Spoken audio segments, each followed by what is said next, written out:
A lot of people may be wondering, what's the deal with that Texas voting bill? Texas legislators have broken quorum twice, including now leaving all the way to D.C. They're advocating with the federal government for change to stop this bill from passing. The governor is holding funding from the legislative branch to force it through. Anyway, is it really that bad?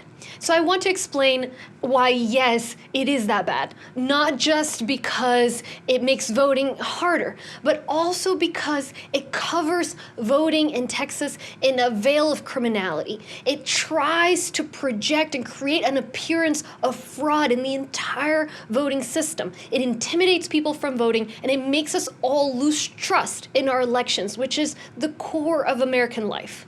There are several portions of these bills that do that, but I'm going to go over just a few examples. Both the Senate and the House bill have a provision that asks voter registrars in each county to refer for prosecution any person that mistakenly registers.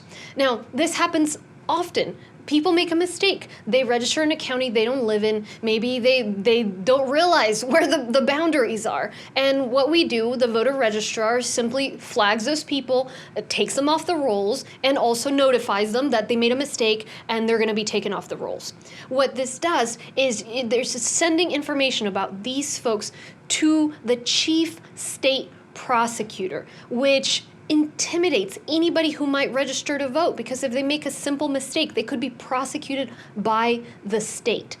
And it also creates an appearance of fraud, because the state attorney general will now be able to say, look at all these people that registered in the wrong county, and pretend like that is fraud, when it's something that just happens because we're human and people are busy and sometimes they make mistakes. Let's get into another section. Everybody knows that you get in trouble if you lie on a government form. That's not something you can get away with. Now, under these bills, if you want to assist a voter, and that's something people do for voters who have a disability, are elderly, motor skill impairment, language access needs, now you'd have to sign an oath that literally says that if you make any mistakes, you are under penalty of criminal prosecution. That's a little scary, and that's designed to basically keep people from assisting voters, which is something that's necessary. The bills also make those folks who are assisting sign twice, so they have to put a signature in the form and then a signature outside the envelope. That gives a potential reason for the election workers to be able to reject more and more ballots. All of us have signed, and we don't always sign the same way every single time, but it's basically creating another excuse to reject ballots. This is a very puzzling sort of big brothery part to these bills, and that is the requirement that ballot tabulation be live streamed. Right now, there are poll watchers and poll workers of both parties that are present during ballot tabulation, making sure that everything is done above board. These are professionals, they're well-trained people, and the process has not yielded any kind of systemic or massive fraud.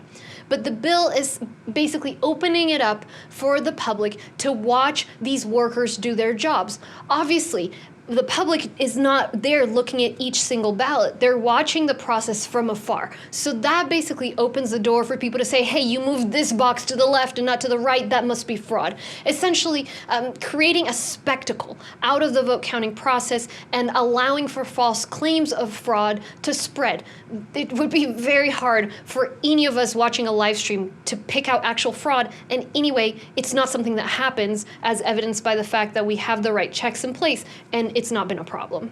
The bills are also out on a witch hunt to try to find examples of fraud among the undocumented. It's similar to the first provision in that there's a requirement that the counties report to the state prosecutor whether there were any undocumented folks that registered to vote.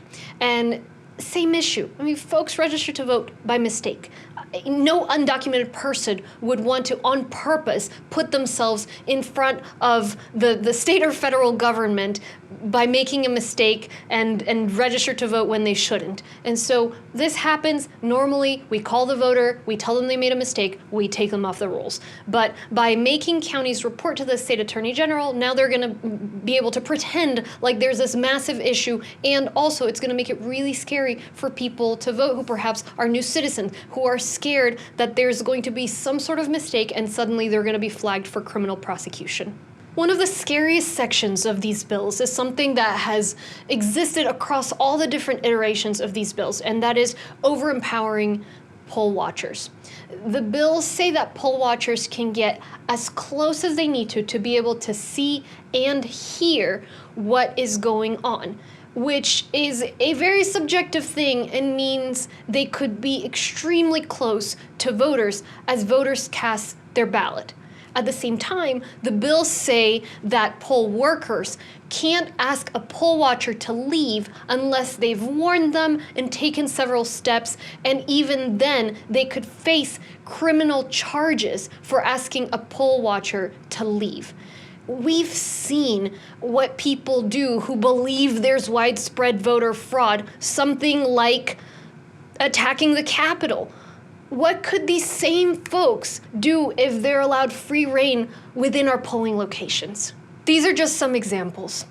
But all of this is incredibly sad and damaging to our democracy. We've already seen the chilling effect that prosecuting people for minor and innocent mistakes has on our democracy. Right here in Harris County, Hervis Rogers was arrested very recently for voting while on parole. His parole was about to end. He didn't realize he wasn't supposed to vote while on parole, and the state attorney general threw him in jail with a $100,000 bail. Now he's telling his attorneys he never wants to vote again. And for all of us watching, it's a scary proposition. You make an innocent mistake that you weren't even aware of, and you get thrown in jail with enormous bail. It's horrendous, and that kind of thing doesn't belong in this country. Of course, on top of all of that, these bills also eliminate 24-hour voting and drive-through voting, which we pioneered right here in Harris County. And they limit polling hours, which is inexplicable. There's not any more fraud at certain hours of the day or night. So that's why these bills are terrible. Voting is as American as apple pie, as baseball games. If you risked criminal prosecution from the state of Texas every time you made an innocent mistake at a baseball game, you'd stop going. And that's what this is about.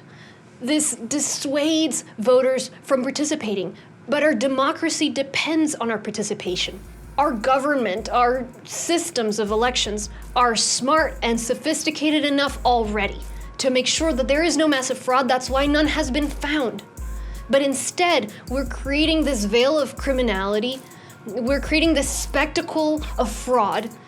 We're dissuading voters and actually locking voters up simply to pander to a lie. We cannot accept that. And our democracy is on the line. So we need to keep fighting against these bills, and we desperately need Congress to act.